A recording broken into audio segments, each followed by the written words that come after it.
so one of the questions in the group was about the father wound. So I'm going to read out the question and I'm going to answer it.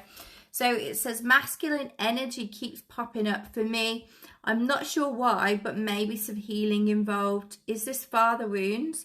And how to step into the power of it to be balanced. So this masculine energy is all coming up to surface to be healed and to be cleared.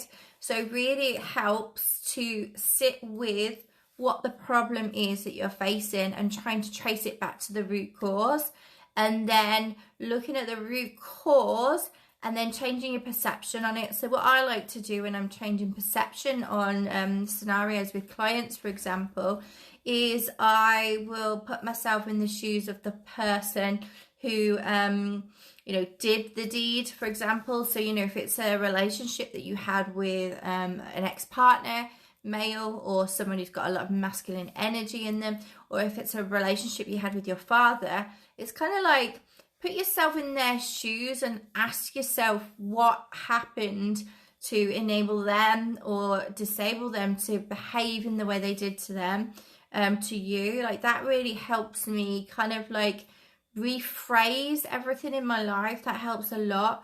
And just know that it's a process. The healing, the best type of healing is energy healing. So this is something that I teach in my groups and to my one-to-one clients, and it's just a case of using universal source energy and asking your connection to the universe to actually heal this aspect for you. And yeah, it's always coming up for healing and clearing, and it can be quite painful when something comes up for healing and clearing as well. It's not always, oh, they've brought this thing to teach me a lesson. No, sometimes it hurts like fuck. Like, it really, really, really hurts. And sometimes they bring it round a few times for you to really pay attention and do something about it. So changing your perception is one good way of dealing with it. The energy clearing is another good way of dealing with it.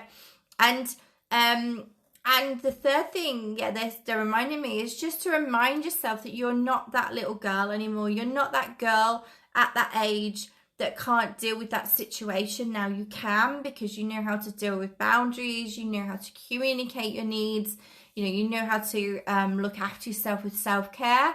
And if you don't know these things, then make sure you get in touch, because I can give you some help around these things.